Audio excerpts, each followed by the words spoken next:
In a world of infinies, Snapchat, Pokemon and whole host of digital distractions, do little boys and girls still put posters of supercars on their walls?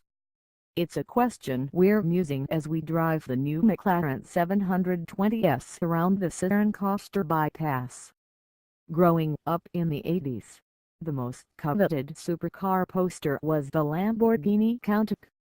What made the Lambo shocking was its scarcely credible design. It was low, it looked like a wedge of cheese with wings attached, as it had doors that opened up toward the sky. It was enough to make any 8-year-old go all open-mouthed. So can McLaren's latest supercar do the same, in the here and now of 2017? From bar times behind the wheel, signs are good. Even in its milky off-white hue, the 720S attracted significant attention. Within minutes of each other, a group of lads in a Peugeot, a businessman in a BMW SUV and a white van man all give chase, whip out their camera phones and then give the thumbs up. Want to get noticed? The 720S does the job. And then some. Want to escape the paparazzi? Well, in a 720S that's just a single flex of your foot away. How fast is the McLaren 720S? McLaren makes supercars, pure and simple. It's a firm that's built on a reputation built in Formula One racing.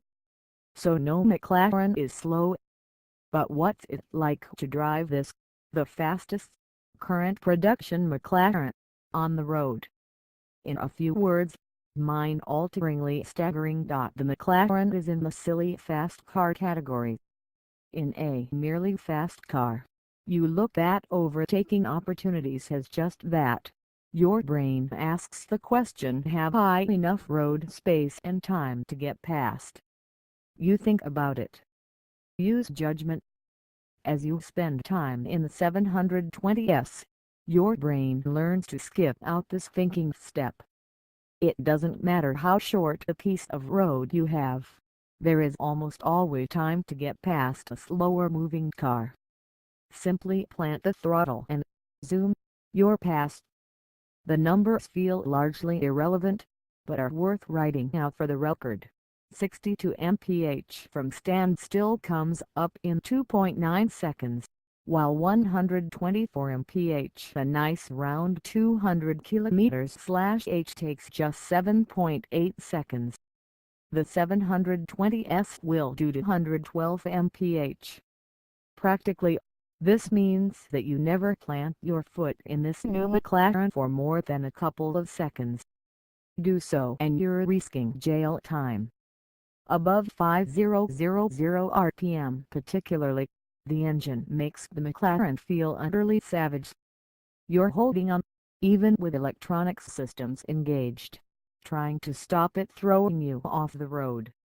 If you feel the need to go faster, you're going to need to leave the planet. May we suggest one of Mr. Musk's nice rockets? Ferrari, Lamborghini, Porsche or McLaren? That performance is all well and good, but given we have to drive within a world filled with speed limits, yes, we know. How annoying isn't a supercar's appeal mostly about raw emotion, looks and poster child appeal? Previous McLarens haven't ticked that box. They've been seen as a bit dull. But while the 720S has difficult angles, and isn't beautiful in a conventional way, it is visually pristine. The body volume is complex, with wild scoops and floating sections, all in the name of aerodynamics. The cabin section is mostly glazing. And then there's that controversial front. The headlamps are actually recessed into a scooped-away black volume, almost like an eye socket devoid of eyeball, with slim lead bar poking out, giving the McLaren an otherworldly, mechanoid expression. Was this car? We think McLaren's design language has gone from the dullest and workaday of the supercar brands Ferrari, Lamborghini and Porsche to the most expressive and arguably interesting. Whether you like it or not, it's hard to argue with the fact that McLaren has established itself as a genuine, credible competitor to a Ferrari or Lamborghini. Some feat for a car company that is only 7 years old.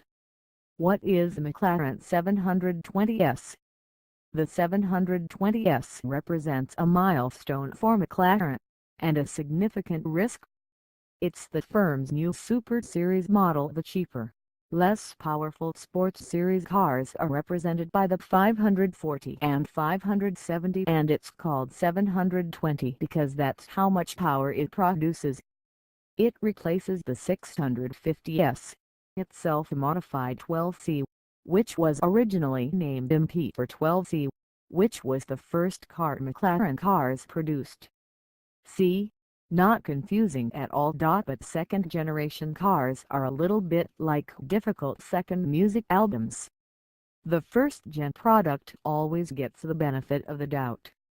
It finds media who welcome something new, and often turn the blind eye to faults, and owners who are happy enough to be glorified beta testers.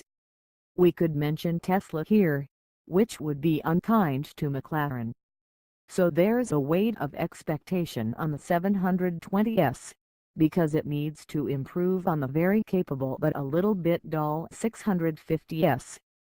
It needs to be able to appeal to people who'd otherwise buy a Ferrari or Lamborghini, not only on raw numbers, but emotional appeal, too. Call it the bedroom wall poster test.